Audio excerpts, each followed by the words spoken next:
you know what? You to the reviewers and listeners and lovers and supporters out there, you guys are lucky, man. You guys are lucky. I love y'all so much, and I care enough to get content out to y'all no matter what. Actually, you know what? I take that back. I am the lucky one.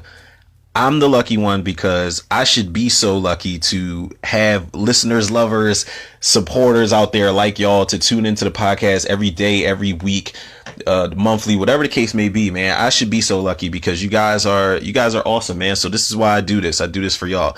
But you know, if I may be so bold for a second, I'm saying y'all are lucky because I'm not cutting it as close as I was, I think last week or so.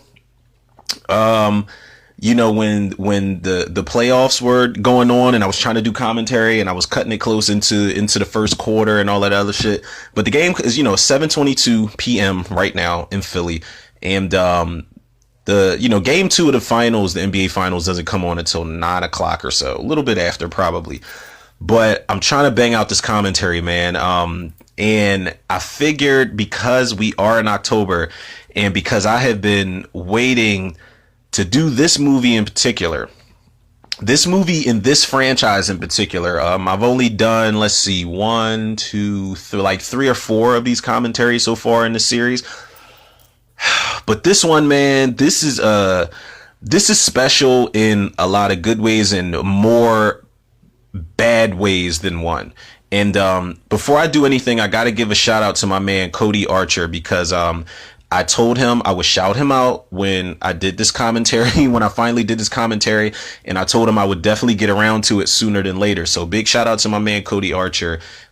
He's a big Halloween fan. That's one of the things that, made us cool is the fact that we can just randomly hit each other up and just constantly talk about Halloween movies nonstop and just go into depth and just go into fan theories and just go into the what if scenarios.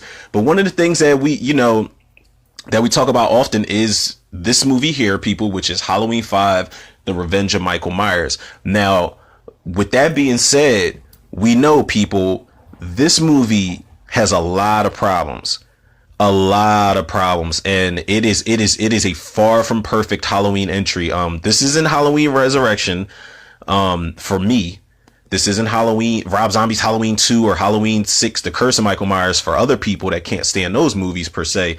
But this is an entry where the series really kind of started to derail off the tracks a little bit. Now, this was written and directed by Dominique Othenin-Girard. If I'm not mistaken, he's a French director, and he came on board after, Dwight Little and Alan B. McElroy, writer. Alan B. McElroy was the writer. Dwight Little was the director of Halloween 4, which is my second favorite sequel. It's second to Halloween 2, 1981. But Halloween 4 is my second favorite sequel in the series. It's amazing, the simplicity, but it's the simplicity yet complexity of the story is what made that special for me. I say simplicity because they took it back to the roots of the original film, especially after something like Halloween 3 Season of which was Michael Myers' list. But I say complexity because, the end of the movie, the touch of evil had been passed on to Jamie Lloyd, Danielle Harris's character. And, that's a really complex thing to do because it's like, do you make her the killer in the next movie? Do you make her and Michael Myers side by side? Like, what the fuck do you do with that? And I remember Alan B. McElroy saying during the commentary with, Anthony Massey from HalloweenMovies.com, there was commentary for Halloween 4 where the writer said, we kind of just we just wrote this shit and it's basically somebody else's problem. Now, I know that Alan B. McElroy and Dwight Little were approached to direct part 5, and I think they declined for reasons unknown, but they say they wish they had gone back and did it because of what went on in this movie, man. This movie was very rushed, people. And this is no disrespect to, Dominique Othenin-Girard. This is no disrespect to the late, great Mustafa Akkad or the producer Paul Freeman or Danielle Harris, Ellie Cornell, Don Shanks, who played Michael Myers, anybody that was involved in this movie. It's really not their fault. It's pretty much, it's a collective, it's a collective effort of fuck ups, basically. And I feel like what they tried to do with this movie, where they fucked up at, is that Halloween 1 came out in 1978. All right. Now I promise y'all I'm not going to take too long before I jump into this commentary, because we're already 5 minutes in. Halloween took place in, it came out in 1978. The second movie took a couple years because they didn't plan on making a sequel, quote unquote, but it came out in 1981. Then Halloween 3, if I'm not mistaken, came out in 82. And that didn't have Michael Myers in it, which left a bad taste in everybody's mouth. And Halloween 4 came out in 1988, and it was a big hit because we got Michael Myers back. It was like a big treat. But this, you pumped it out a year later. You cannot do that with a Halloween movie. You can't pump these movies out year after year after year. And I felt like they got happy feet and they did that because they saw Friday the 13th was coming out 84, 85, 86, 88, 89. Like, you know what I'm saying? They might have skipped 1 year, but you have to craft these movies carefully. Halloween is something that I hold near and dear to my heart, and I don't treat it in the same vein, that I treat movies like Friday the 13th or Nightmare on Elm Street. It's just a different atmosphere. It's a different, a camaraderie that these characters have in this movie. And, just Michael Myers, the character alone is just, he's amazing. He's menacing. He's one of the scariest. He is literally the scariest slasher for me. So I feel like they tried to Friday the 13th this shit and add a lot of Friday the 13th elements, which really came back to bite them in the ass. And, that's not to say that this movie doesn't have good scenes in it, because I remember as a kid, my mom renting this movie, and I had school the next day, and I remember the ending when Michael Myers gets away. I remember crying because I did not want to go to sleep, and my mom's like, okay, you got school tomorrow, the movie's over, time to go to sleep. And because Michael Myers got away, and because Jamie was crying as hard as she did, I was crying too. And I'm just like, wait, like, not only did he almost get her and was I scared, but he got away and she's crying. Like, no, everything is not okay right now. I can't go to school tomorrow. I can't do nothing. I want to stay home with a gun by my waist type shit. And I was only, I don't know how old I was when I saw this movie, but that's neither here nor there, people. What we are going to do, we're going to keep October rolling. And I told y'all I'm going to get these commentaries for these movies. I'll probably do shit like, Evil Dead, Friday the 13th. I'll get some Freddy Krueger movies in there. I'll get a bunch of other movies in there as well. But I'm going to keep this October shit rolling, people. And, I'm going to watch this on pretty standard DVD. It's got some special features on it, some commentary. It's a pretty decent DVD. It's actually a double feature. It's Halloween 4 and 5, but if anybody is tuning in with me, like I said, it's the regular DVD. It won't be anything extra or nothing like that. Thank God it won't be no ads because I am watching the DVD. But if y'all are tuning in with me or watching the movie along with me while you're tuning in, y'all are the real To The Review Day One MVPs. Y'all the real MVPs. Y'all already know what it is.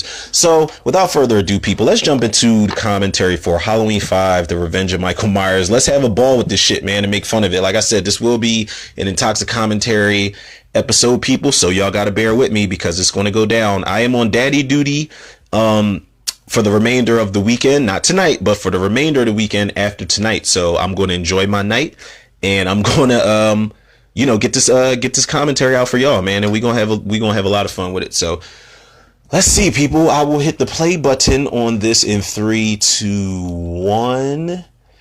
Let's rock. I almost said Friday the 13th part 5. Mother, all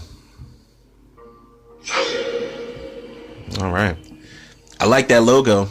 I do. I like the glowing ambiance behind it. I really do. Now, I will say this is definitely one of the pluses of this film is the opening. This is one of the best openings in the series. And I'm not talking about themes. I'm talking about just overall openings. So as far as overall openings, I would have to put let's do a top 5 right now. Let's say Halloween 1, Halloween 2, Halloween 4, Halloween 5, and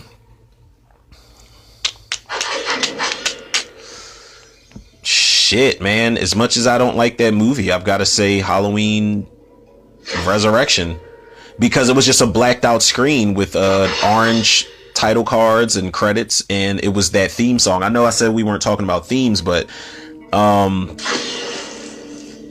shout out to KMB. They did the special makeup effects for this movie. Shout out Alan Howarth, who did the music for all the films, the Halloween films. You know, his last movie was part 6. But one of the things, you know, and we'll hear this as the movie progresses. One of the things that Alan Howarth said that he was instructed to do from the director was really hit them piano keys on this. I guess he wanted to really I feel like the director captured the essence of the first movie but went overboard with it. And the way that this hand is cutting this pumpkin, I always say that this is really this is like art imitating life, basically, because the way that he's rushing through cutting that pumpkin all crazy, I feel like that's how the production was rushed on this movie. Now here we get a little what do you call it, an epilogue?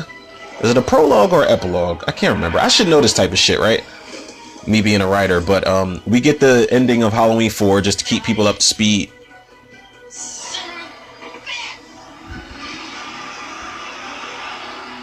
Ellie Cornell.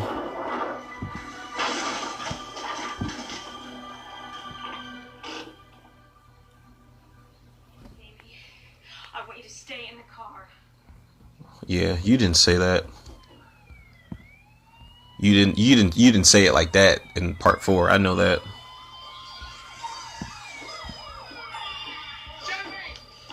Get away! Don't touch Jamie! You hard-headed or what, damn it? Get down!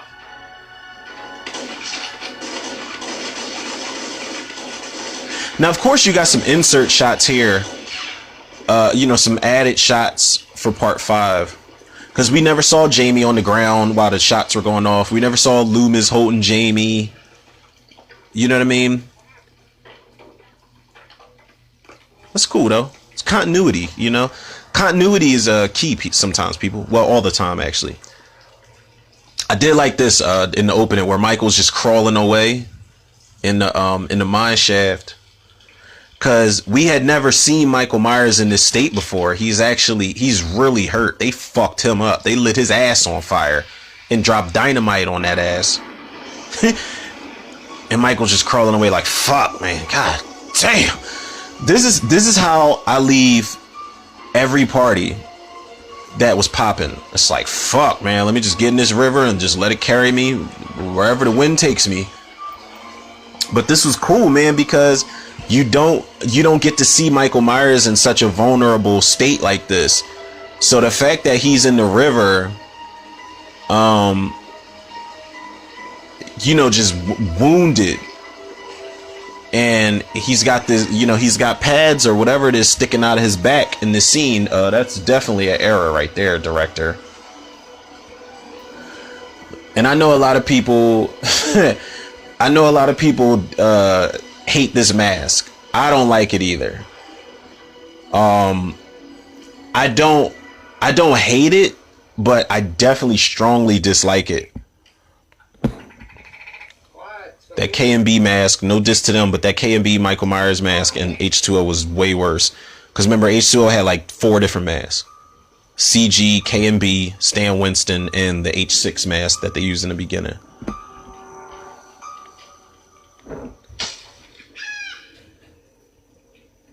He's like, honey, are you home? Now, what is that? Is that bird saying can't believe it? It's a can't believe it. Now, originally, hopefully we get like a director's cut or a work print version of this movie, because this scene was completely different. There was supposed to be like some type of hermit. This guy is a hermit, a mountain man. But there was supposed to be a guy named Dr. Death that found Michael Myers originally, and they took it out. No. Bruh, don't you ever run up on me like that.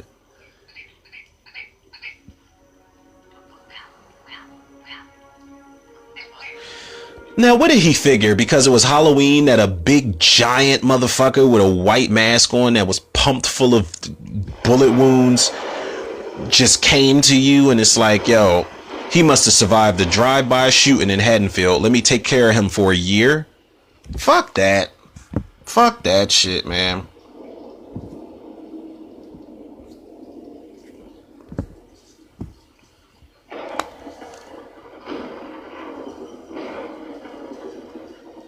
The great Danielle Harris, who, you know, she's an amazing actress, of course, still acting today, but she's literally one of the best child actors ever on screen, hands down.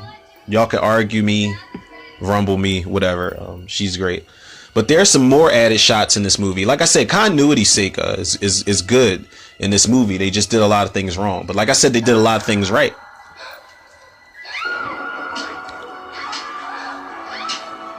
Very reminiscent POV shot through the eye holes in the mask, stabbing the foster mother. That's very reminiscent of Halloween 1.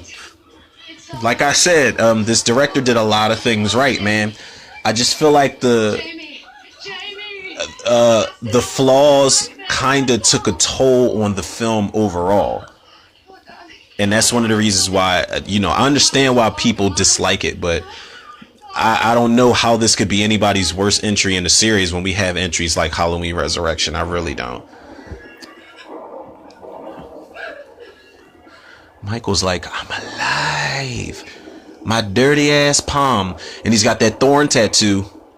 Ooh, the way that he grabbed, look at that vein that popped out in the middle of his. I'm trying to do it now and I can't get my vein to pop out like in the middle of my wrist.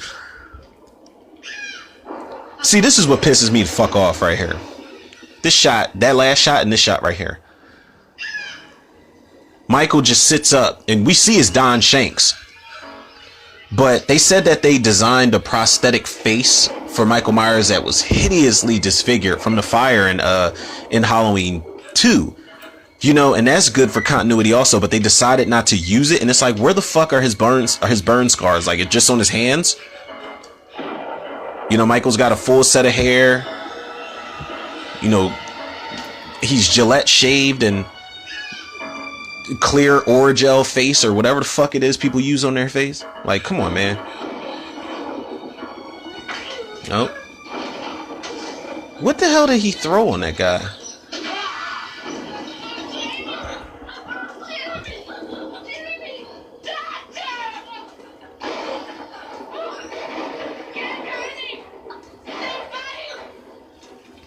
This nurse was annoying. I'm sorry. She's like, Jamie, what's wrong with you? Meanwhile, Jamie will just be trying to eat breakfast, and I'm sure she's like, Jamie, please, what's wrong, Jamie? She's so extra. I get it. Everybody has a favorite. But clearly they can't see that Jamie's just high as fuck on edibles. And she's just having a bad trip.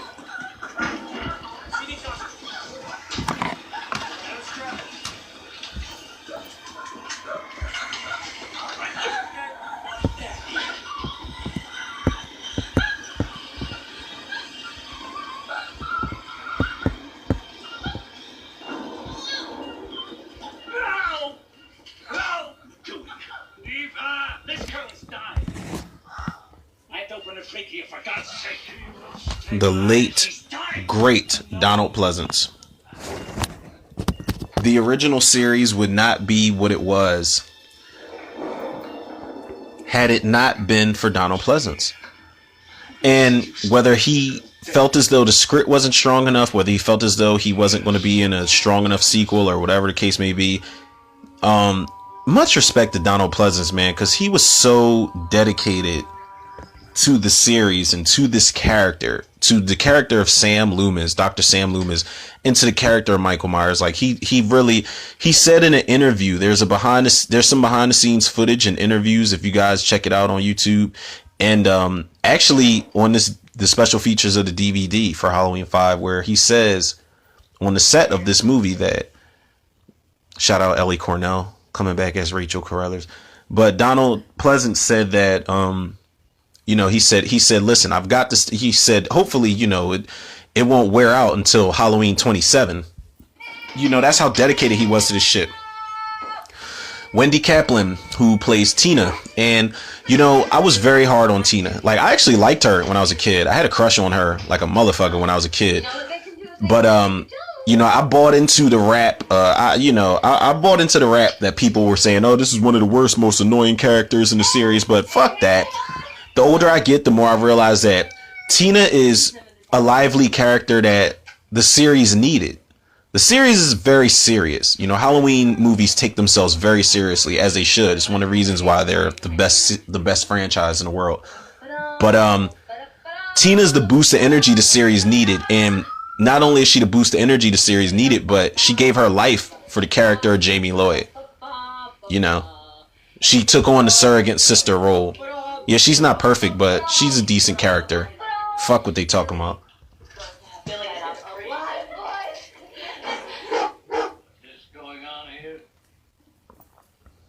Loomis is like, well, fuck is up? It's a dog and there's a dress and... I'm sorry. Come on back here. Poor Jamie. She can't even have fun.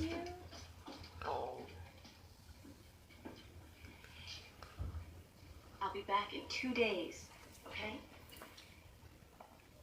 Mom and Dad send their love. Do they? Why the fuck couldn't they come see her? Oh, no.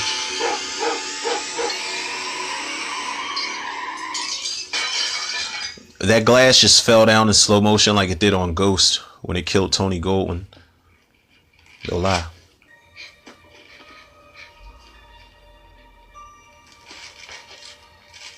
The evil child must die. Must. Those are probably the fucking parents. When she's like, Mom and Dad send their love. And Mom and Dad drove past like, no the fuck we don't. And just threw that brick through the window. Mom is still recovering from her stab wounds. I never should have let my parents talk me into leaving. I don't know what I was thinking. You're afraid. I am not. You're afraid the whole thing might start to happen again. There's nothing wrong with being afraid. And I suppose there's nothing wrong with just leaving my little stepsister here alone. We can telephone her from the cabin. She'll be properly looked after. Then why do I still feel guilty?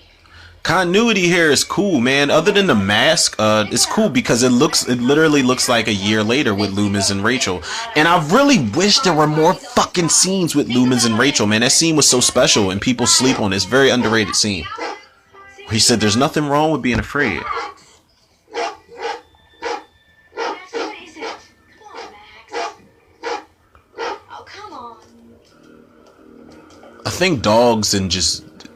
Well, Dobermans and dogs in general just have a natural reaction to Michael. Because he doesn't... You know, the dog was barking because Michael didn't have his mask tucked in.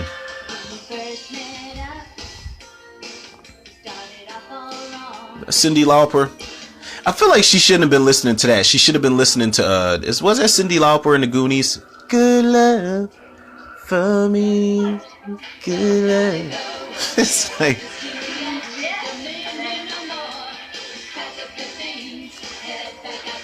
if she just kissed that dog, what if he had fleas?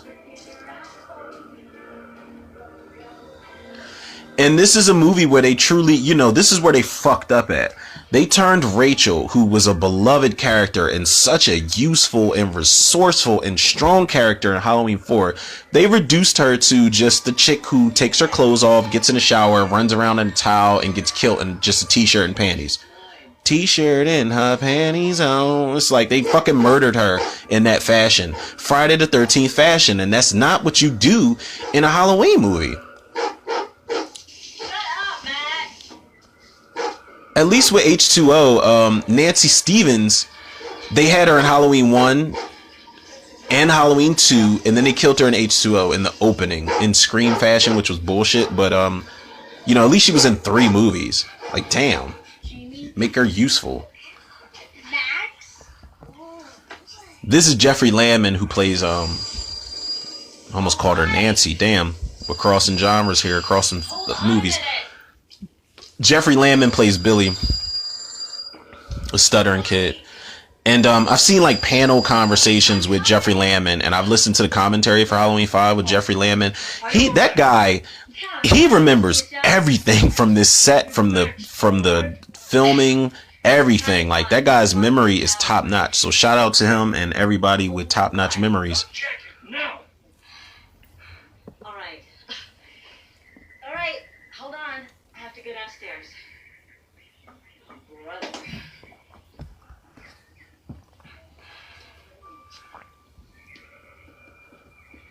See, I'm saying they almost made her the dumb blonde bimbo.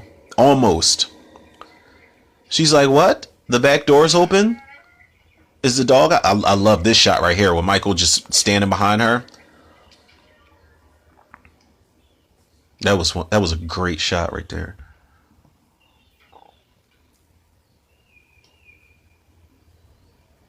What you gonna do? What you gonna do? What you gonna do? Oh no. Rachel? I stepped on a Lego. Max is gone. Drop the phone. Shout out to all the parents out there that step on their kids' Legos. I know your pain. And my daughter only has like the largest Legos that the world has ever built. So when I step on those, I'm trying to tell y'all, man, I scream like you ain't never heard.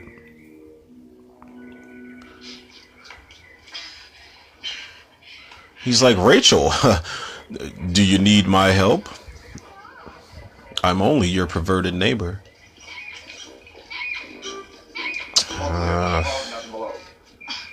What about Max? That. Now, I know why people had a problem with that. This is not happening. I don't give a fuck how much continuity y'all Haddonfield sheriff or cop jackets have, which it does. You see those cop jackets in every Halloween movie in the original series. But,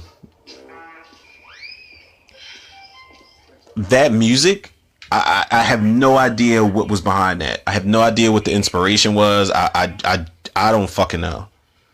Y'all guess is as good as mine. It just doesn't fit in this movie. So she was perfectly alright. Come on, Billy. I think Jamie needs to get some rest. Jamie, are you okay? Oh, she don't want to be bothered, Billy.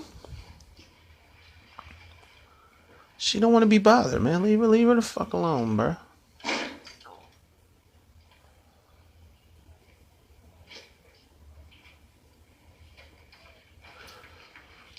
You know, I hated that they changed Loomis' scar.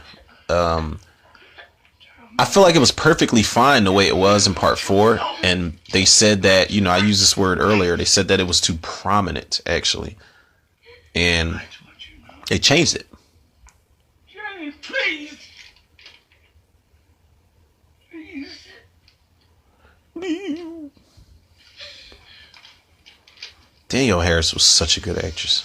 She still is, but she, like a child actress, you don't get that out of everybody. But see what they reduced Rachel to? She's like, oh, I'm topless and I'm looking for a shirt to wear. I need a Christmas sweater. But how does she not see Michael's hand? How the fuck does she not see Michael's hand right there? How you not see that burnt, crispy, well done ass fucking hand right there?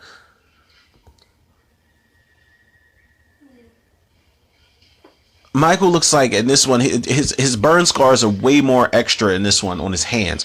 He looks like oh, that mask is bad. But he looks like he stuck his fucking hand in the grease trap, like not the grease trap, but just the grease while they drop wings or something. The grease in restaurants. Shit nasty, bruh.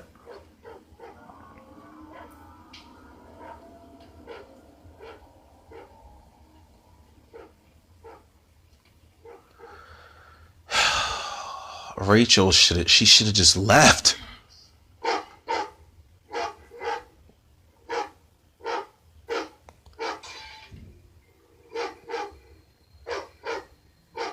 Now, as soon as she heard that, she should have got the fuck out of Dodge, man. Seriously, man. Like, oh God, I'm so mad at how they did her. Ellie Cornell, I know you don't have an Instagram page. If you ever were to run into this commentary, please come back to the series. I have listen. Y'all could check that out if y'all want to. There's a episode I did where I talked about doing a proper Halloween 5 entry that takes place literally right now. Rachel, Jamie's a mother. Jamie's got a son, all that shit. Oh, fuck. Oh, man. And they killed her in such a lame-ass fashion. Like, damn. Addicted talent should have taken effect by now. Another dose might stop her heart. She was shaking. Her whole body was shaking. Bo Star, Time a little girl twitched, my man, supposed to call and he got a haircut for this How many movie. people did he kill last year? Have you forgotten? Your own daughter? I don't know. Of course you don't forget. He's about to run up in Loomis' mouth. Don't bring up that man's daughter. You never saw that. Nothing. No expression. God damn, this is one of the best lines in the movie. Let me turn this up. My memory goes back 12 years to the night when I offered. Look, I'm going to show you. Show you something. Look at this. Look at that. I prayed that he would burn in hell. But in my heart, I knew that hell would not have him. Whew.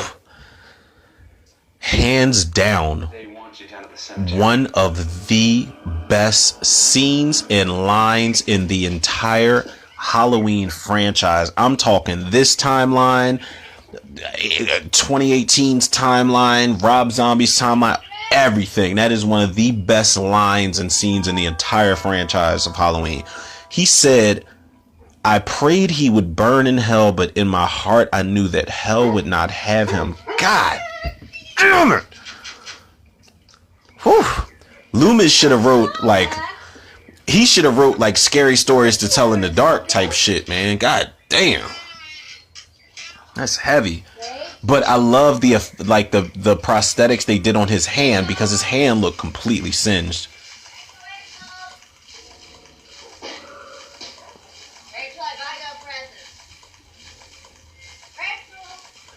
And if I'm not mistaken, Bo Star is still around. I would bring him back for a proper Halloween 5. You know, like I said, my idea for it, because it's not about to be anything going on until Sammy gets in the crib right now, so I can talk. But like I said, y'all can check it out. It's called what's the episode? I didn't call it anything really. It was just bring Danielle Harris back for a proper Halloween 5 entry, and I would set it like in modern times right now, and I would pick it up right after Halloween 4. You know, I would have Jamie go to an institution. I would have Rachel still be there by her side. You know, Jamie went to therapy. Jamie became a parent. You know, she became not an estranged mother, but you know, she's fucked up, and you know, her kid gets teased, you know, because they're like, oh, your mom was the girl that was related to the boogeyman and blah blah blah blah. Like, her son gets teased. But I had a lot of really good ideas, man. It makes me want to get back to my fan script outlines for Halloween movies, especially a part 5. And it's nothing against this, man. Like I said, I don't hate Halloween 5 as much as everybody else, but there's a lot of shit that could have been done with this movie that they failed on a lot of different cylinders with. They had it, you know, they had it at their fingertips, but they just fumbled. Oh dear. Oh God.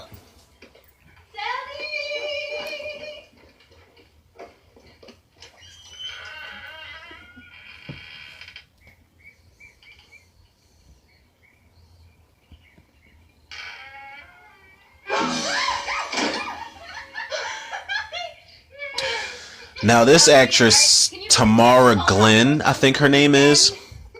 I had a crush on her as a kid too. She actually doesn't look too different than she does in this movie. Like, if you see Tamara Glenn now, she's still a fox. But yeah, Tamara Glenn plays Sammy. But she's very much a you know, I don't hate her character either. She's very much a Friday the 13th ish type of character, and we see Michael still doesn't. Why did they slow motion that shot right there? Tina looked back at the crib, was like, wait, was that somebody with an untucked mask? She's like, nah, fuck it. She just walked off. And Jamie's got damn near, like, she's got Cerebro on from X-Men, pretty much. They're trying to channel her brain waves and shit. Oh, no, I can't. Oh, come on. Oh, you're blushing. And I guess this was an attempt to recreate the girl talk from the original movie. This may be it.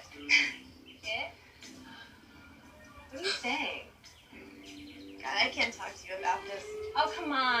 Come on. I mean, you're planning something. I mean, what are we talking here? Like candles and sensual massage and leopard sheets. Satin. Yeah. Satin sheets. They're Rachel's. Yes. Little nice skirt. What do you want me to do? What can I do? What can I do? I mean, do you want to make up signals or something? Tina. What? Come on. You guys can have the house yourself. It's cool. Mikey and I like it in the car. Freak ass. Ain't nothing wrong with that. Now, who the fuck is this behind this tree? Is this the caretaker or is this Michael? Because he's just literally lurking behind this tree. Almost damn near camouflage. Like you bet some people probably didn't even see him behind that tree.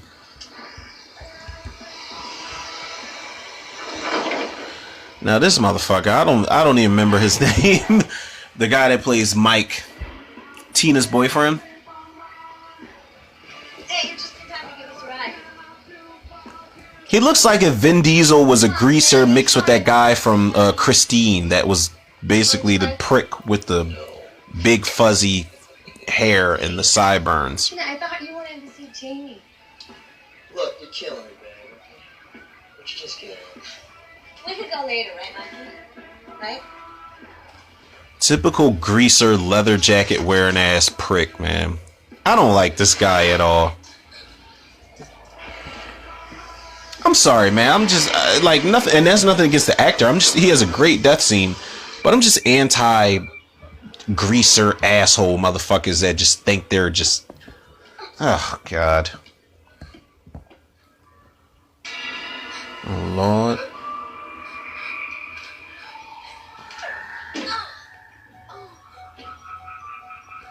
Now, I'm not gonna lie to y'all, as a kid, this was a scene that scared me, where she thought Michael was coming to get her inside the psychiatric clinic.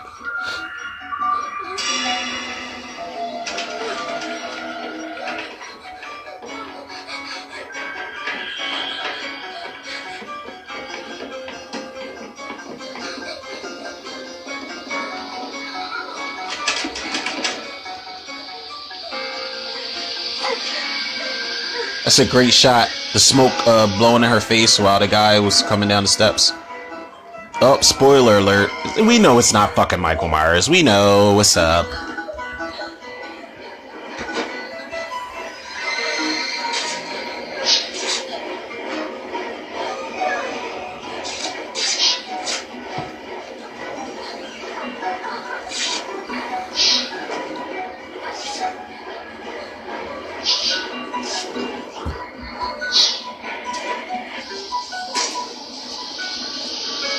I feel like Jamie's on a fucking episode of Legends of the Hidden Temple. You know, regardless of the color of her shirt, she's one of the blue barracudas or something.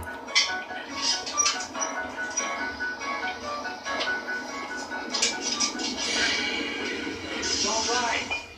It's all right. What are you doing down here? Come on. It's okay. There you are. We've been looking all over for you. Come to me, baby. Come on. What happened? Was it one of your things again? She's like, are you on those edibles again? You smoking that shit? You gotta help me, Jamie. You gotta help me to find him. We both know he's alive. But you know where he is. Why?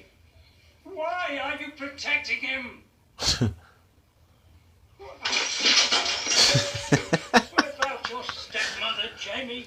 You love her, don't you? He made you stab her. Right. I feel him. I feel him. It'll always get to you. It'll always get to you. No, I feel him. Jamie, listen. Today in the cemetery, somebody dug up a coffin.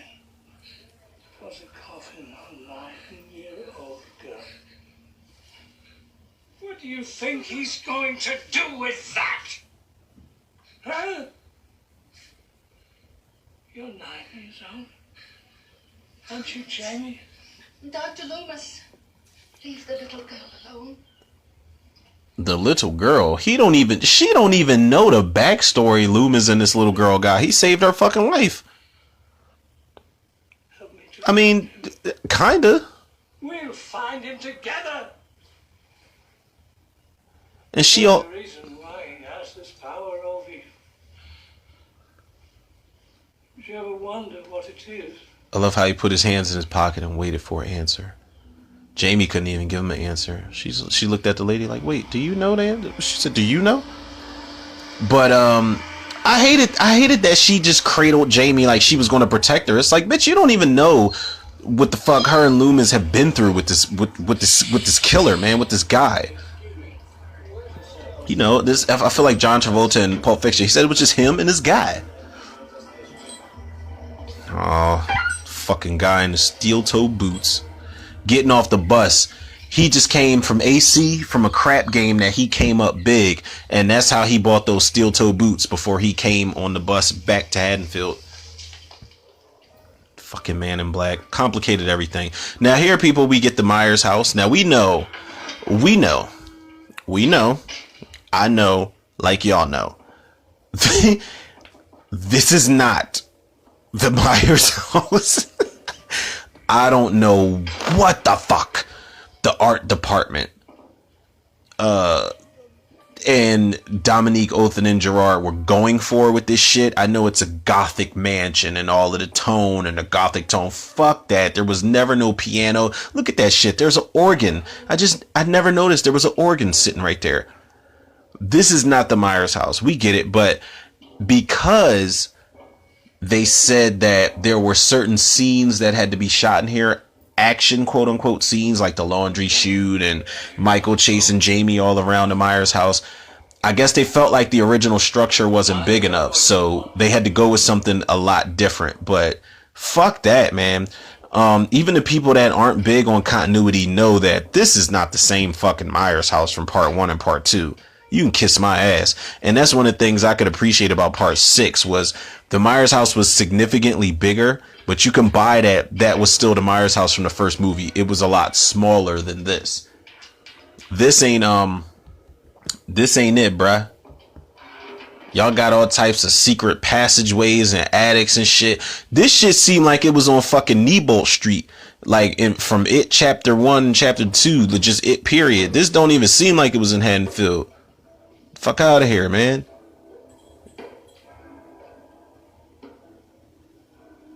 All right, now we see the Man in Black has the same thorn symbol tattoo that Michael has on his wrist. So, you know, there were talks that you know, the Man in Black with the thorn tattoo on his wrist was going to be Michael Myers' twin brother. And I'm actually glad they didn't go with that angle. I don't mind, but I don't know. It's just fucking weird, you know. They made it make sense in part 6. You know, we found out that was Dr. Wynn. And I did commentary for Halloween 6, The Curse of Michael Myers, if y'all want to check it out. But we found out that was Dr. Wynn. You know, cool. All right. But, you know, a Halloween series is not something I'm going to accept where you just start pulling shit out of your ass. Even though I have my own fan theories that I just pulled out of my ass. But, you know, whoa. Loomis is like, Wile E. Coyote?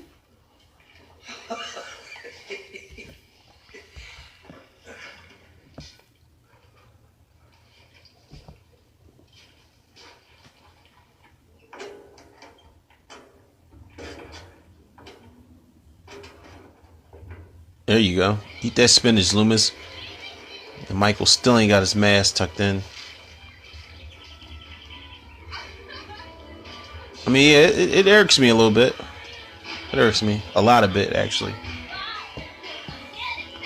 He's like, baby, this car is the best thing I've ever seen in my life. So let me admire every inch while I wipe it down just like this, like it's a porno, and boom, my girlfriend scares me. Don't you like the mask just a little bit? Yeah, maybe you don't even need to wear a mask, baby. You got a fine ass girlfriend, man. Shut up. Damn. Miserable ass motherfucker. Now here we got Spitz. What's this guy's name? He's a pretty disposable character. He's very much a Friday the 13th character. Spitz here. He's cool because he gets to get some pussy before he dies, but he's a very, very, very disposable character. He's got his fake ass Jim Carrey shit going on. I think old Mr. Casey would know something's up. Hey, but we gotta get going. Shift changes pretty soon. You gonna pull around back, or should we both just get busted out front? I feel it now. Nice wax job. Touch the car again and you're dead. Okay. Thank you.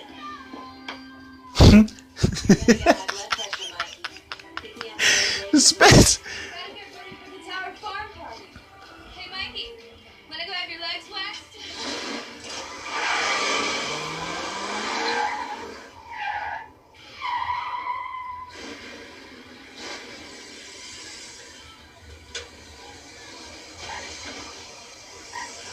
Michael's like, oh, you know how to reverse, eh? Alright, that's it. Now go, go, go. And don't drink it all before we get there, okay?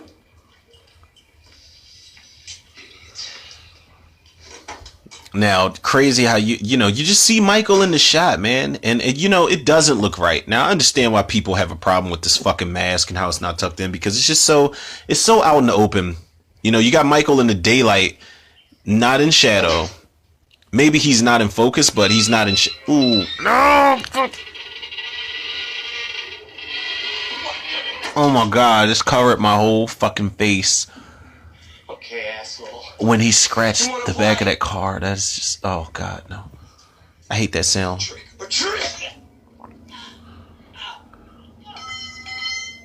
Oh. He's like, you a hoe. So I'm gonna stab you with a hoe. It's like, that's gotta be painful. Does Michael Myers have a striped jumpsuit on? Jumpsuit. Oh man, people, it's taking its toll. I'm getting there. That's good, because we are probably into the third act of the film. So it's only right I get there, right? Y'all rocking with me, right? Shout out to anybody that's still here rocking, listening. I appreciate y'all. Y'all already know it. Jamie's looking like, the fuck are these? I don't even like these flowers. Huh? We'll have to put them in water. You think?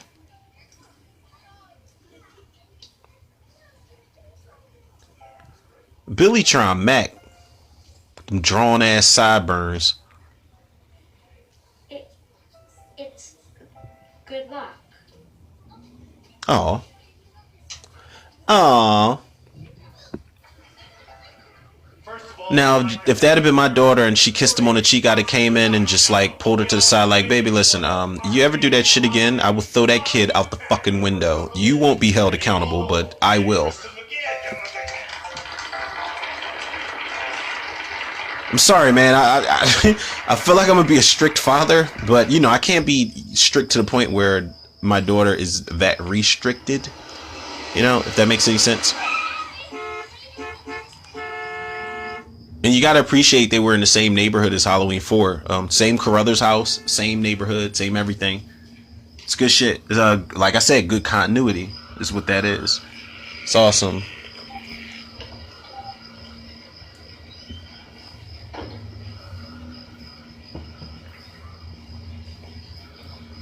I know those are not trash trucks in my backyard at 8-11.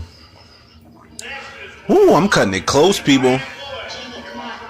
Game 2 at 9 o'clock, but it's cool. We gonna rock out with this till it's done. We gonna get it done. A room service.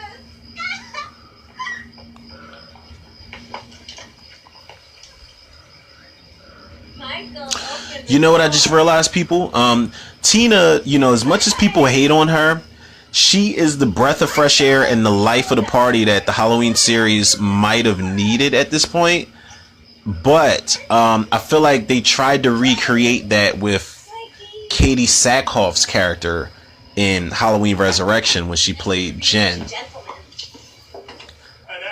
And it just didn't work. And that's nothing against Katie Sackhoff. I just recently saw her in Pitch Black, or not Pitch Black, Riddick, the third Pitch Black movie. But they tried to recreate that in Halloween Resurrection. It didn't work. Now, Michael, this is rare form for Michael, and he doesn't have this fucking mask tucked in either. I guess he went on strike for the year 89. But Michael's got this, this barbarian mask on, which was really weird. Because we know Michael loves his mask, but he's got this different mask on, and he's just picking Tina up, trying to get to Jamie. I get it. It's a ploy to get to Jamie, but however, it's so out of fucking place, man. It's so strange. It's creepy, but it's really weird to see Michael Myers in another mask. It's creepy.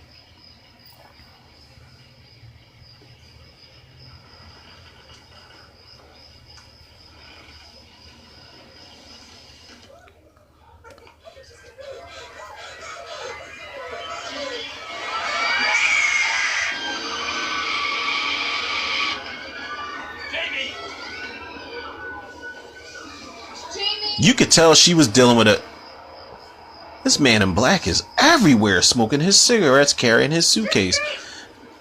But you could tell she was dealing with an asshole boyfriend. Like, I don't get how chicks do it, man. I really fucking don't.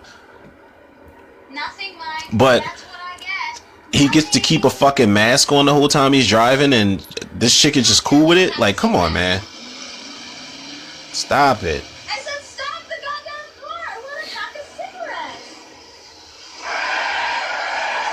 cigarettes. Cigarettes? Did you know they stunt your growth? Come on. And they stink. I'm sorry, people. Probably because I'm rehabilitated. I'm 6 years in of not smoking cigarettes, and I'm very proud of it. So cigarettes just disgust me at this point in my life. Jamie, Tina, is she in danger? Where is she? No, we gotta get her out. Where is she? Tina, where is she? Jamie?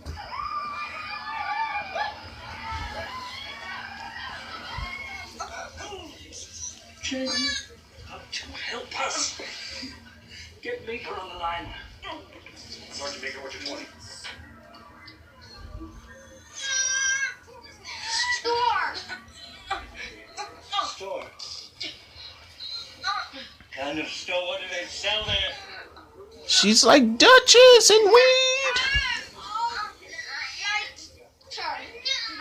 What? What do they sell? Big woman. A big woman? A big woman who works in the store.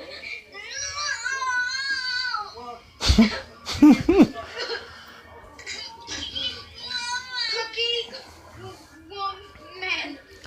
Oh, Billy, sit the fuck down somewhere, man. Damn it. Dale's gas station, 5th and Main.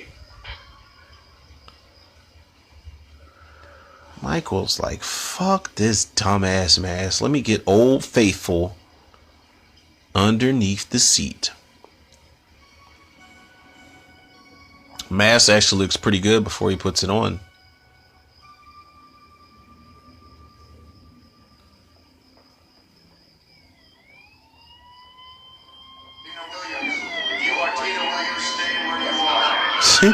If you are Tina Williams, stay.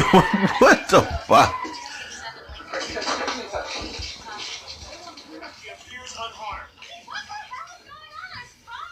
Please, you gotta come with us to clinic. Is Jamie all right? Just get in the car.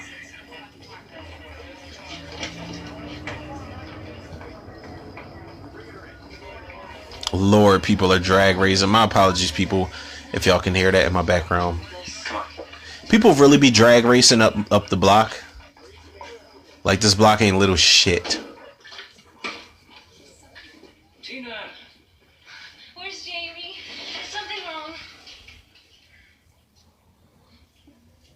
Tina. Oh. Reunited and it feels so good. Say it again. Tina? I love She should have slapped Tina in the face like, don't tell me what to do. What took you so long? The fucker? Tina, don't go. I have to. Why? Because you might not understand. Cause that toxic dick that she getting is just too good that she just can't stay with her young buck. Like your heart is made. That's why. And That's exactly why she can't do it. He was with you. Who? The boogeyman. Oh yeah, that's one way of describing him. Tina, no. Honey, I will come back later tonight and I will sleep with you right here. Tina! I'll be back. I love you. Tina! Yeah, I mean, I get why people dislike Tina, dislike the fuck out of her in this moment. Would you stay the night? Oh, I'm sorry. I gotta run. Tina, please. Stay away, okay? You know, you're really creepy, filling that little girl with all that boogeyman crap. I believe that you're in danger. That's a good line right there. Jamie's a 9-year-old girl. Be sensible. I'm never sensible if I can help it. Tina! For God's sake, stop her! Tina seems like the chick that was just running away from all her problems in life in general. Follow her then. The You fuck? can do that. If that girl dies tonight. All right. Then that's your ass. He should have finished his sentence. You guys supposed to be trailing me or something? Well, then you can give me a ride to the Tower Farm.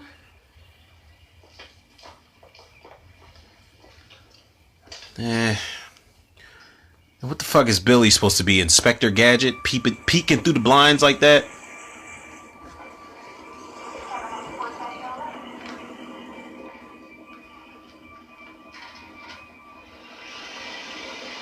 Wait, Michael was there that whole time and didn't even know that fuck.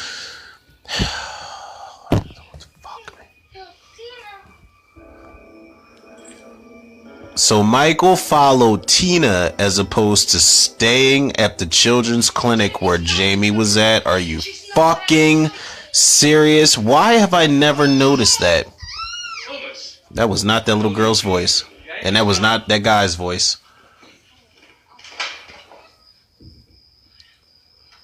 She's like, I haven't been outside in forever. What is this? Tina, you don't even know where she is. But I do. Where? The Tower Farm. Why'd he say it like he wanted something in exchange? He's like, but I do. Oh, baby. Sounded real manipulative.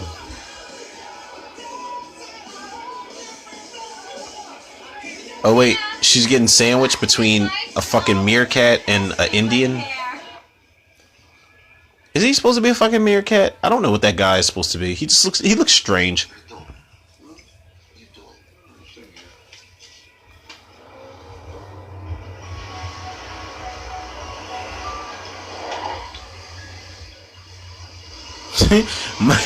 Michael pulled up like, oh, is a party going on? Bet, let me find a parking space.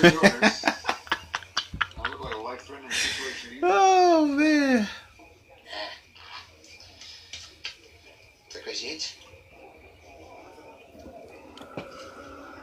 Still ain't tucked that mask in, though.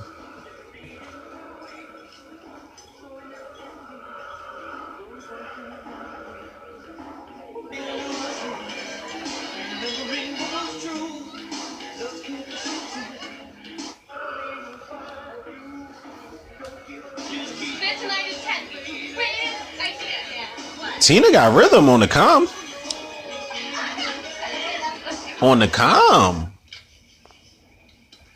Okay, Tina. Okay, I'll see you. I'll see you, Wendy Kaplan.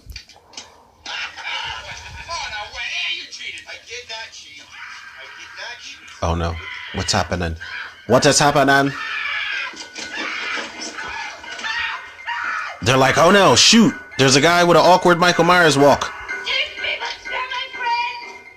She's a virgin. Got her phone? phone number? You think that's funny? Hey, no, man. No, hey, just a little Halloween prank, okay? Now, had not been in the movie, this is some shit I would want to do with one of my friends, like play a prank. But I don't even know if I would want to do it, because you see how the cops got them guns drawn on a white man. Imagine the cops getting them guns drawn on a black man. They pull that mask off. It's like, wait, like the mask is white, but you know, if I pull the mask off and like, wait, it's just a Halloween prank, they'd be like, shoot him, he's got a gun. And then I'm done for, you know. But whatever. That's neither here nor there. We're not going to... Whole different episode. We're not going to talk about that. We're here to have fun, people. We're here to have fun. Alright, man. Damn.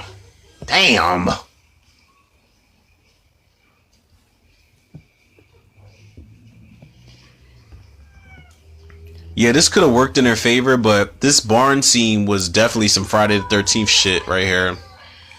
Because we know in every Friday, this came out in what, 89? We know in every movie up until this point, let's see. Friday the 13th part 3, part 5. You know, Friday the 13th was good for barn scenes, no matter how many movies they had been in.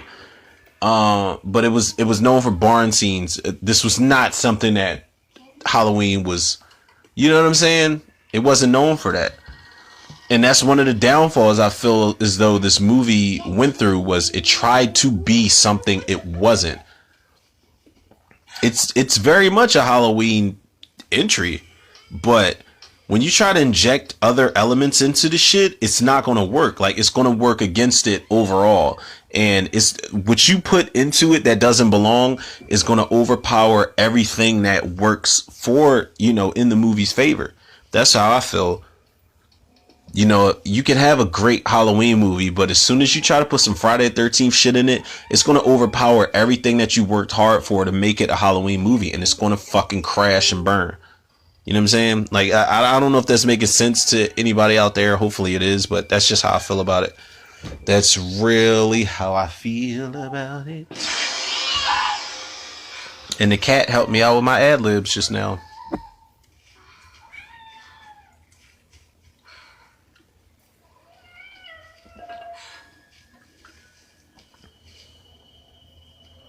And Michael's just walking around.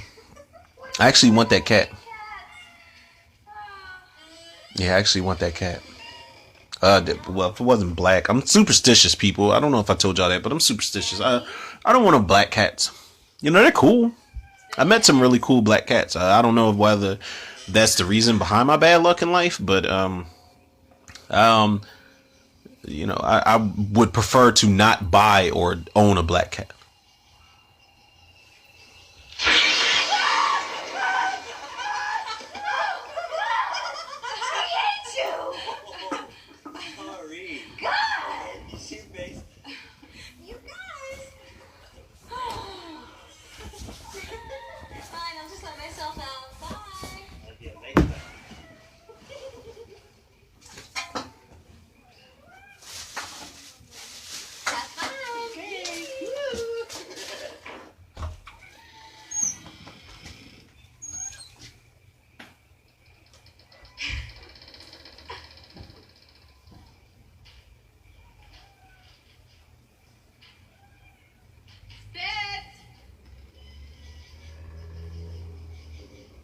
What makes you think I'm gonna turn and find you, huh?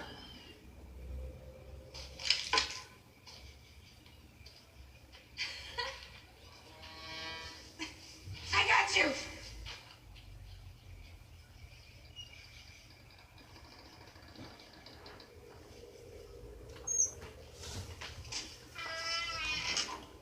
I saw you.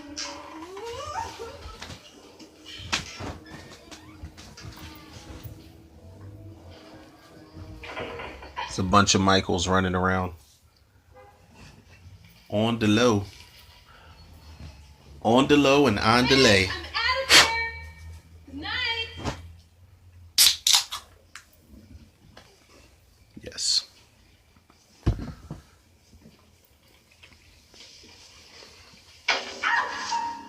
Damn. Could have broke her ankle, bruh.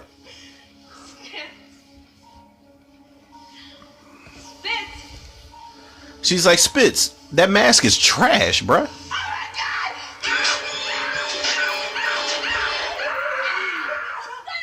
Ew, and they even did the psycho rant. It's like, come on, Halloween 5. Fuck.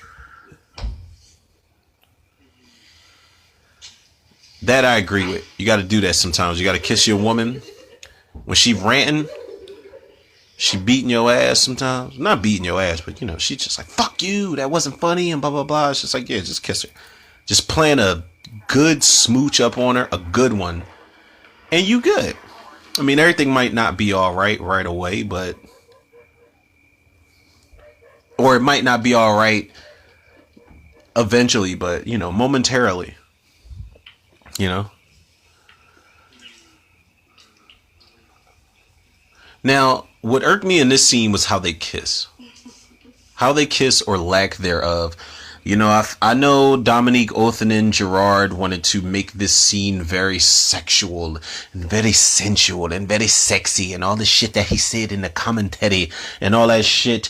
I can't even really do his accent, but he's just like, you know, you've got to be in the moment of the character.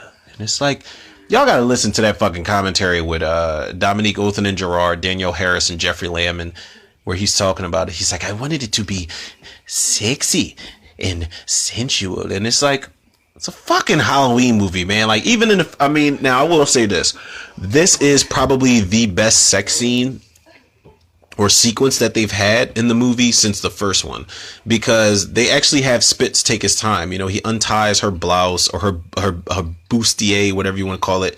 He starts kissing all over her legs and shit before he puts that little ass Durex condom. That shit ain't even a Durex. That's a 1989 Durex. So, you know, that condom snug as fuck.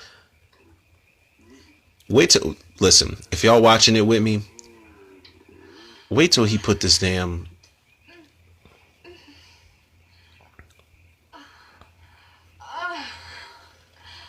Now, apparently she was nervous about this scene.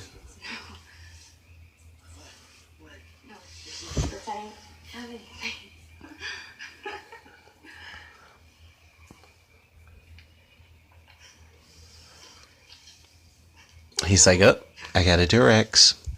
That little ass fucking yo, man, listen. Look, yo. I'm going to be completely honest in the moment of this sex scene in Halloween right now, and I'm going to leave it at this. If you pull that out in front of your woman and you don't expect the circulation to get cut off on your ding ding, I don't know. Maybe y'all cool with that, but that little ass condom, fuck that shit.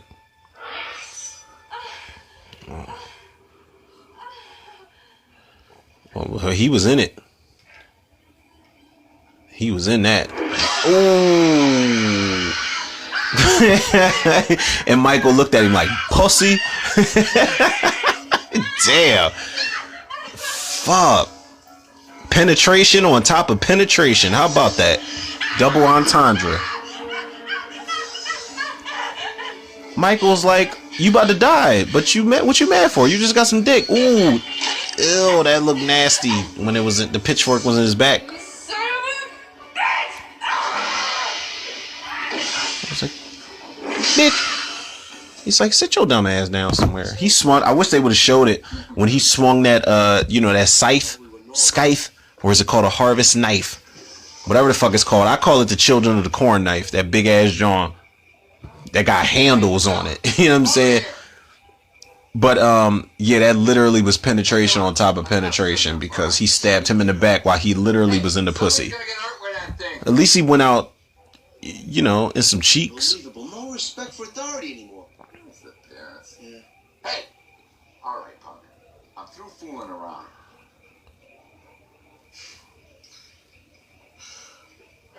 They had no, they had no idea. Who's the old woman? Who's the old woman? Is that her house? And she's just like, wait, who are all these people? I feel like that was her house, and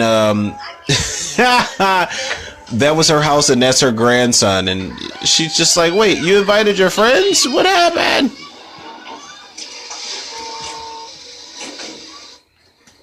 Hurry, come on. Yeah. You better do what she says. Because wherever the red dot goes, ya bang. Oh God, please don't do that. Oh, my bad, people. I thought it was going to be technical difficulties on my DVD, but it's not. Thank the Lord.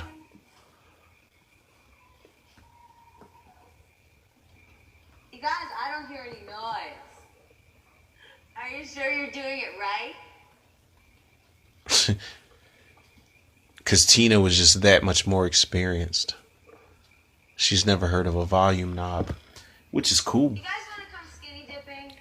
See what I'm saying? Friday 13th shit. That's never been a part of the Halloween franchise. Fuck that. Oh man, that I was about to say that blood has cat on it. That cat has blood on it is what I meant to say.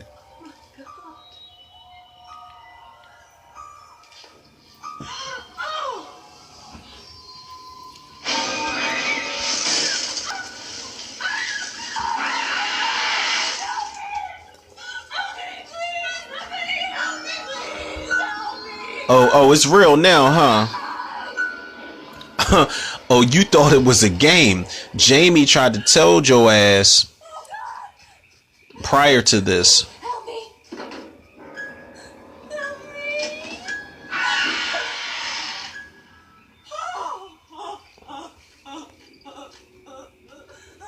Michael stabbed him in the neck with a pitchfork and camped out in the car like, yo, check out my ride. Check out my cap. It's like, I'm sorry, that was from Encino Man. He said wheezing the juice, squeezing fresh nugs. Ow, buddy. No, this was a sequence that definitely had me shook than a motherfucker when I was a kid. This scared the fuck out of me, man. I'm not even gonna lie to y'all.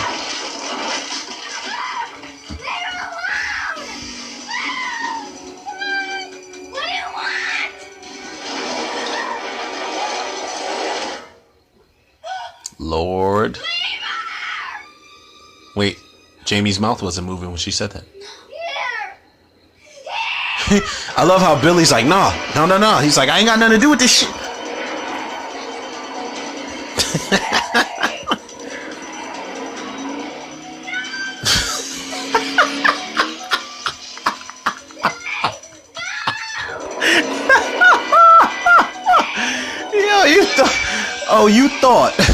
You thought Billy thought because he waved his hands in front of the air like he just ain't care that Michael was gonna stop. He had to fucking Power Ranger dive away from that.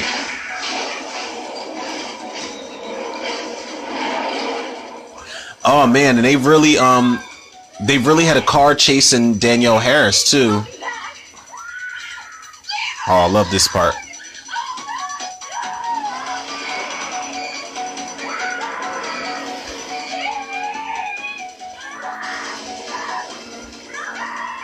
Now, I don't know if I said this before, but I read a YouTube comment one time under this scene that broke my fucking heart to pieces, man. Literally to pieces when I read it.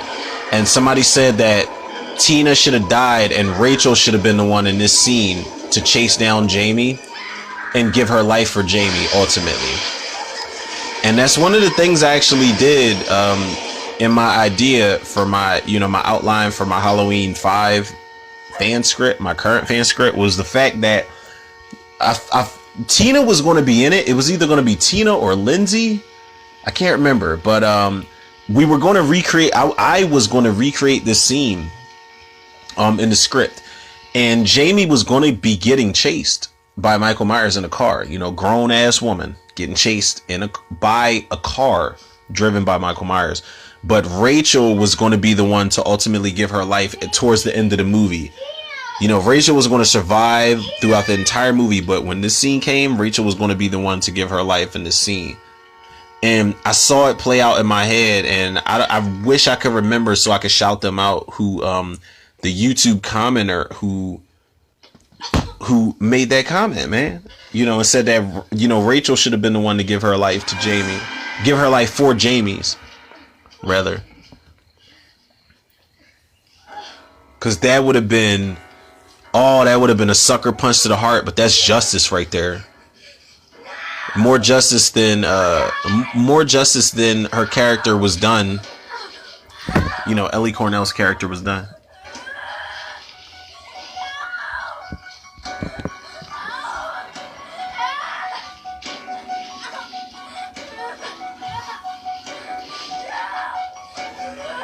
She like, your mask is not tucked in. Now, how did Jamie stand up as soon as Tina fucking, like, oh no.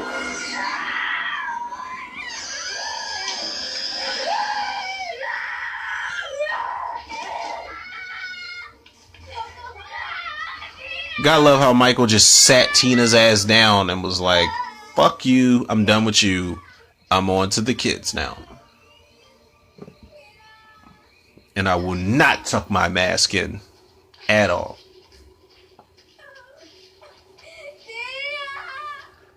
Wait, you didn't say that because your mouth didn't move.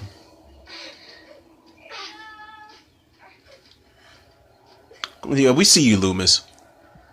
Lurking ass motherfucker. Billy should have socked Loomis. Like, he should have turned around like, yo, don't you ever run up. Yo, I'm telling you, man, why do people run up on each other? You can't do that to everybody. Everybody ain't gonna react the same, man. Y'all gotta stop doing that shit. In these horror movies. Running up on somebody. What you mean, come on, Loomis? He been doing this.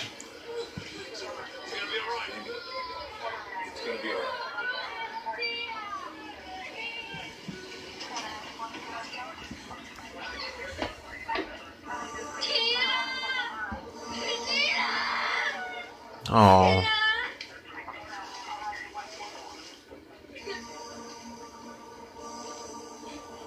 Put 3 units over at the reservoir. And let me know when they're Now, are you willing to help me? Can you kill him? You slobbering? Think so. Now wait a minute, Loomis. There isn't a minute to wait. What do you want me to do? He like, man, now you, he's like, now you want, like, shut the fuck up.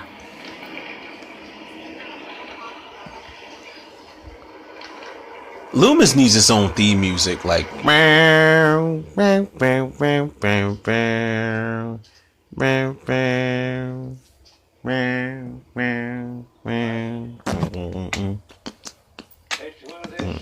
sorry, like, Loomis literally, he's a goon. And he stayed when everybody left on some Friday the 13th Part 4 leave the crime scene type of shit. He left. Or they left and he stayed. Is what I meant to say. Kill them all, it will go away. It won't. You have to fight it in the place where it's strongest. And Michael's back there. You can see him in the shadow through the fog. It all began. Paramount Pictures Studios. Get rid of this rain. Michael, go home. Go home. Go to your house. I shall be there waiting for you. You'll find her waiting for you. Why you say her like that? Her's chips. Mother.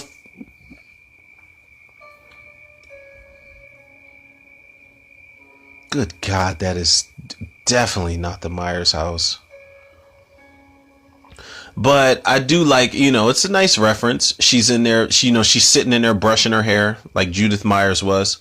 It's good references in this movie, man. Like I said, this is not all bad for me, but the bad definitely takes a toll on the good shit. It definitely overshadows the good shit that they tried to do with this movie because as a, like I always said, as a follow up to Part 4, this is definitely lackluster, man. It wasn't better than Part 4 and it had the potential to be, you know? Are you sure he can't see you? Inside units, I want to report every 5 minutes. Roger. 10-4. May not be able to see you, Sheriff, but we can all certainly hear you.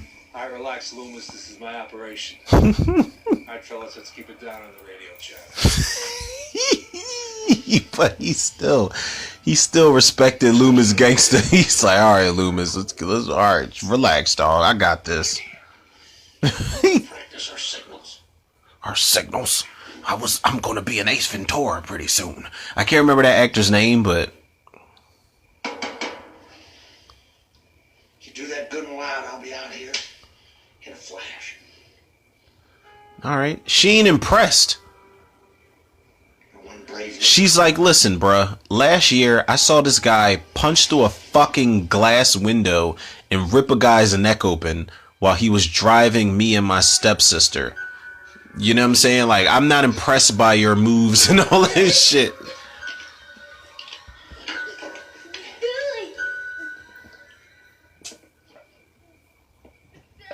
Billy from the Power Rangers? What happened?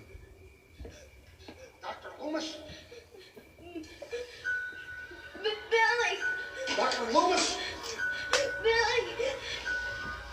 Take her. He's at the clinic. Billy! Oh man, this is why I can't look at the time. Stress call from the clinic. They haven't been able to reach him again.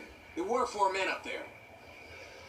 Yeah, that's not your voice. That was all done in ADR, motherfucker, and your death scene. To the Madison Clinic. There were 4 men up there. No, that's not you, bruh. That's not your voice. But I was saying I am cutting it close, people, because it's 8:43 right now, and game 2 come on at 9. Game 2 come on at 9, but you already know I'm gonna rock out with y'all, cause I love y'all, man. I do.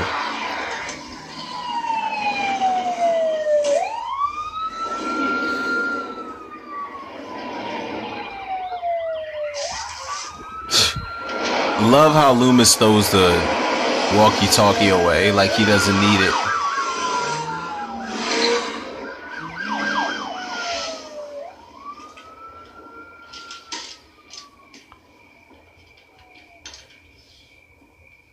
Now you'll come, won't you, Michael?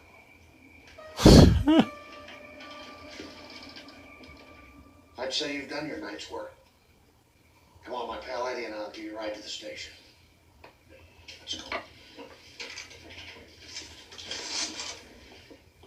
Dr. Loomis.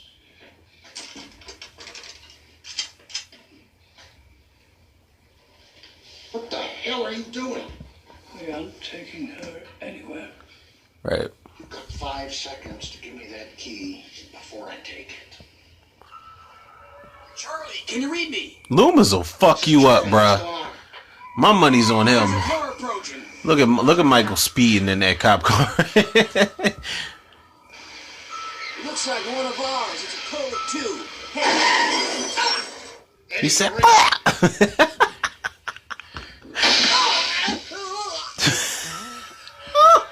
Eddie, can you read me?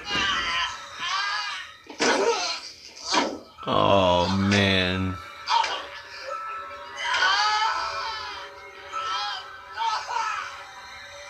Eddie, come in.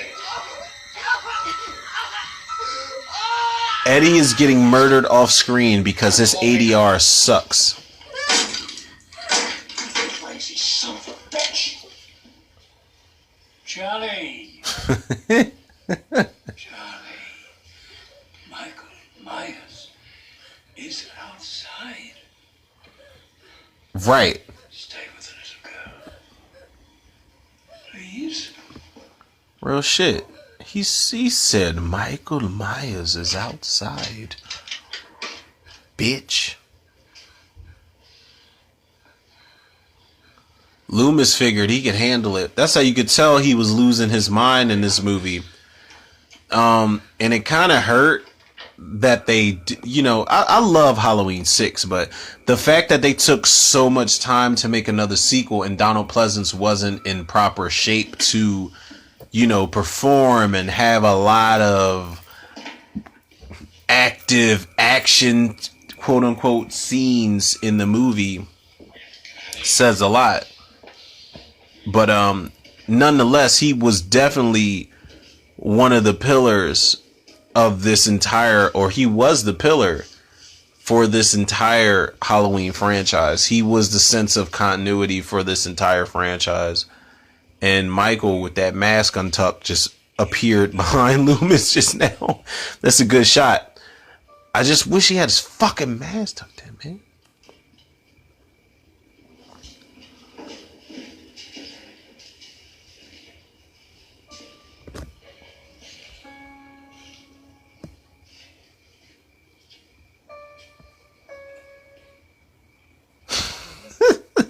I love how the music just stopped. The music just stopped as soon as Loomis like looked and was like, wait, hold up. Because the little girl can stop the rage inside. She knows how to do it. Now, if I may, another flaw about this movie is the way Michael holds his fucking knife, man. Michael's got a thumbprint as hard as he's holding that butcher knife, but I hate the way he holds that fucking knife in this movie. It's so angled and it's so awkward. I just fucking hate it, man. It's so fucking advertised. That's not Michael Myers, man. You know, he'll do it before he kills you, but it's like, the fuck, man? Come on. You used to be. Let me take you. Let me take you to her. Let me take you to her. Damn, see, he's got the thumb imprint in the knife. And Don Shanks was a big guy. I have nothing against that actor, that stuntman, Don Shanks, man. Big shout out to him. Oh, no. Oh, fuck. Oh, man. Everything going on, huh? Everybody breaking shit up, breaking glass and breaking barriers, burning bridges and shit. What's going on? He's like, we are in slow motion, baby. We're gonna make it.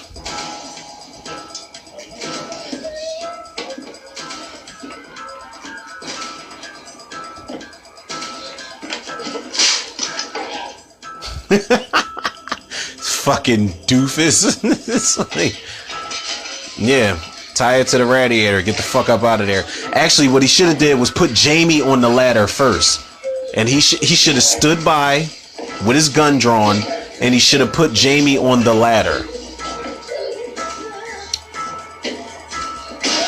Would have been no different from it. Would have been a nice version, alternate version, her solo version of the rooftop scene from Halloween 4. Like, come on now.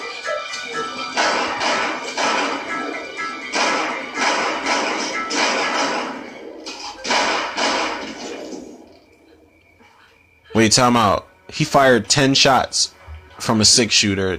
We not about to do that. Yeah, come on, Mike. I recommend you killing him. Cause he fired 10 shots from a 6-cylinder. So no, we're not gonna do that.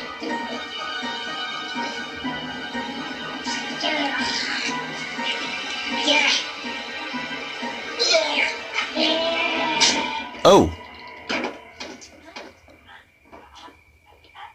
Yep.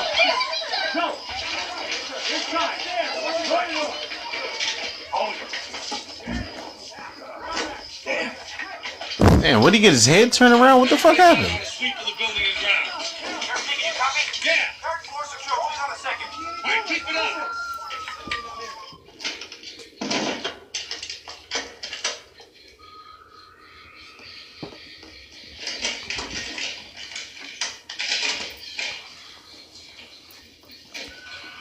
Now, I'm not gonna lie. As a kid, all of this third act got me because I'm like, she can't escape. She ain't got nowhere to go but inside of this house constantly. And she just keeps hiding from this motherfucker.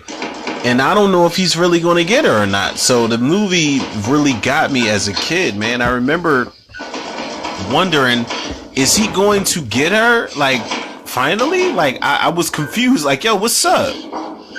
I've never felt this type of anguish and anxiety before. You know?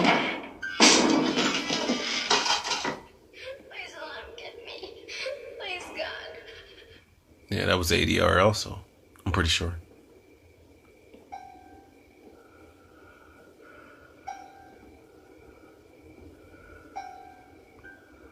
Michael's like, where are you? He's like, I remember the laundry chute when I was a kid. I used to hide in there. Are you hiding in there?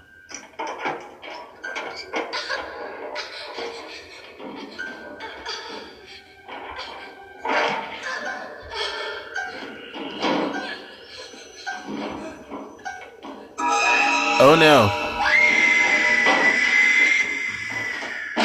Oh man.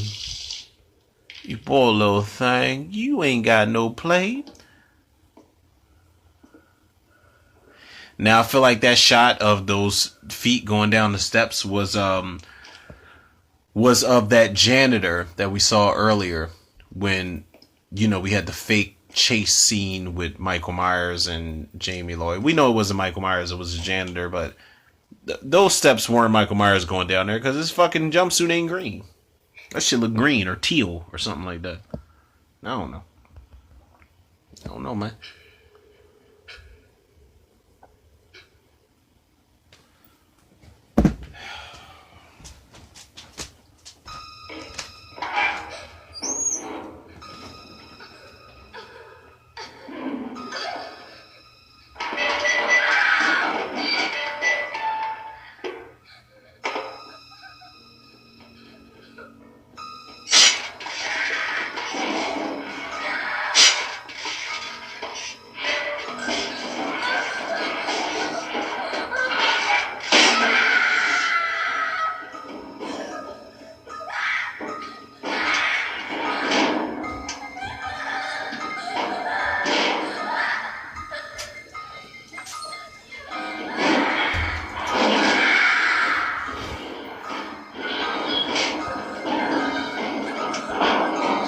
That shot of her, you know, that long zoom out shot of her downward, or never mind. God damn it. The fuck.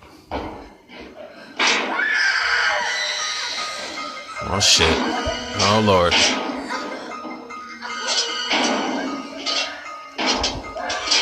Oh no. Now the way Michael is stabbing through this laundry chute, there originally was a scene where Michael stabbed her in the leg, and you know, they showed it. They showed the impact of Michael stabbing her through the leg while she was crawling up that laundry chute.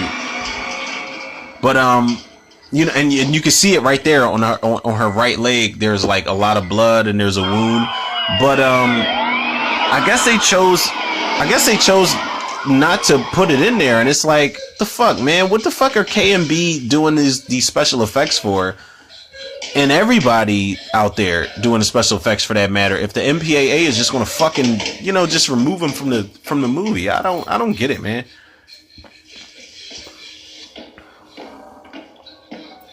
It's cool though, because I know a movie like Halloween is not necessarily supposed to be gory. And maybe I'm biased because I'm the person that loves Rob Zombie's Halloween 2 and Halloween 6. I love the visceral, gory ass scenes that they added in the movie.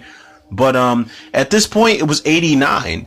You know, it was the 80s. So it's like, let's end off with a bang if we're going to do Halloween 5 in 89 and branch off into the 90s and see what we can do.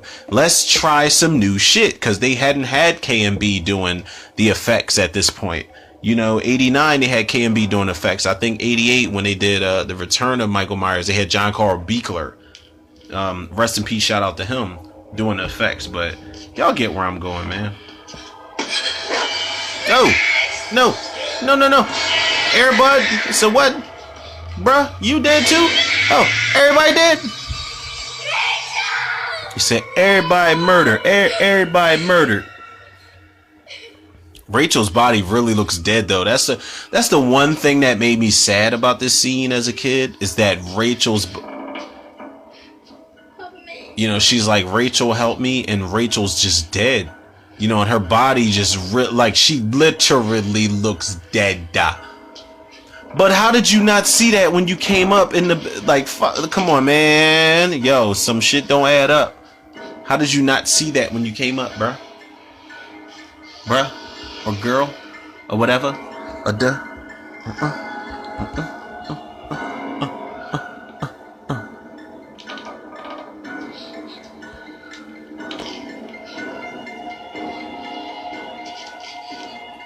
Uncle? Yep. Boogeyman?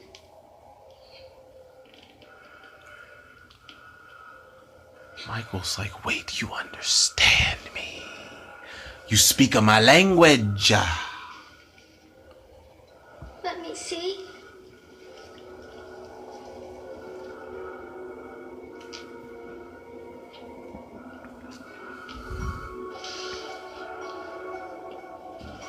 Oh man, this is the moment where Michael just completely lost his balls.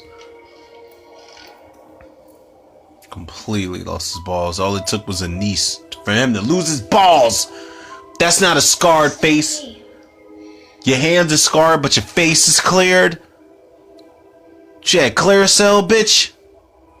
Fuck that. And Michael's crying. He's like, oh man, I feel so sorry for what I've done.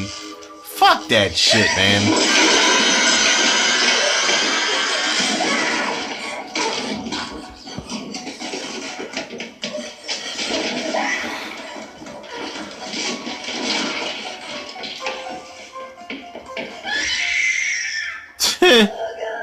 Loomis is like, I got you, baby. We about to get this motherfucker. Here she is.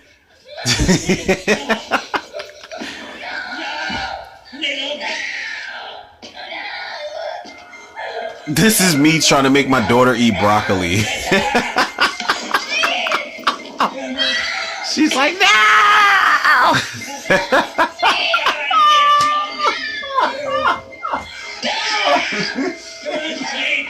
Oh man. Oh god, people, I had to come back up to y'all, and I had to lay down and had to fall backwards and lay up back up to y'all. Get the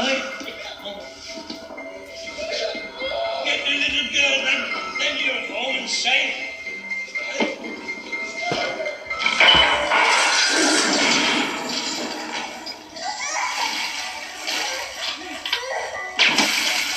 Oh, Loomis got them T-Rex darts. He's like, fuck this shit. He's like, Michael, I'm sick of your shit, bitch. He's like, yo, you gonna get this work. You gonna get this work, Nick. He's fucking... And Michael grabbed the fucking rifle from him. Michael grabbed the rifle and Loomis grabbed a 2x4. Now, supposedly what happened is Donald Pleasance really broke Donald Shanks' that played Michael Myers, Donald Shanks' nose during his scene. Method acting, yo. Method acting. I love it.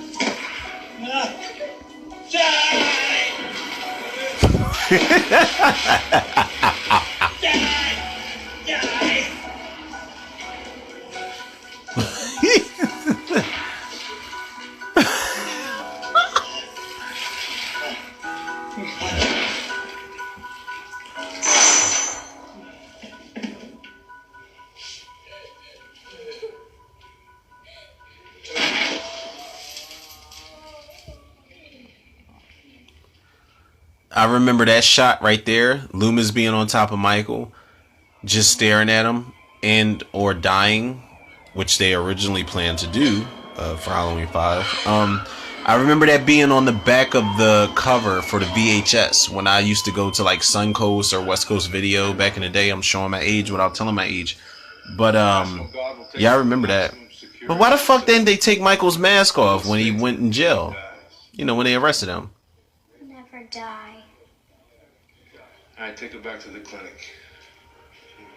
Alright, Meeker, don't be a dick, man, because you know she ain't lying. He ain't never gonna die. This one of the creepiest shots of the entire fucking, I almost said Nightmare on Elm Street, of the entire Halloween series. Michael Myers just sitting in there with the mask, kneeling down, playing with those chains. That is unsettling, because it's like, you've never seen Michael do that before.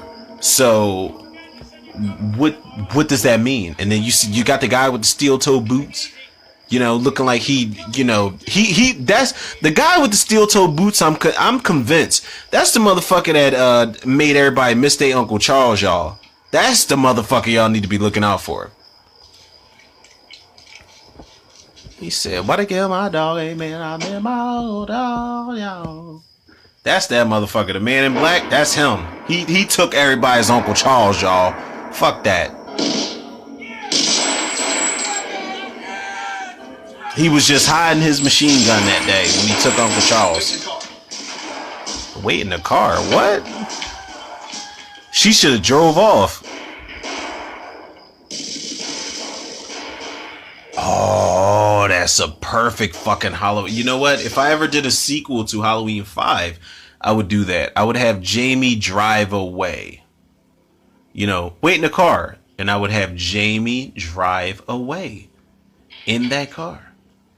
You know why? Because she watched Rachel drive in Halloween 4. She watched her foster sister drive a stick shift with Michael Myers on the top of the truck and slamming his head into the, you know what I'm saying? Like Jamie is no reason she wouldn't try to teach herself how to drive. It would make sense.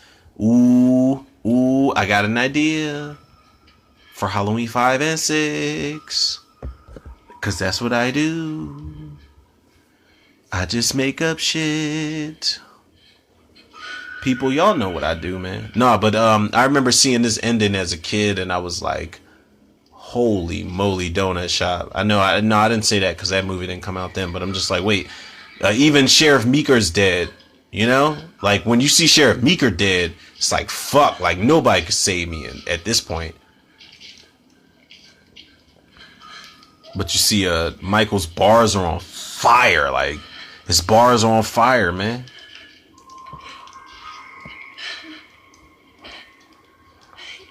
Fuck.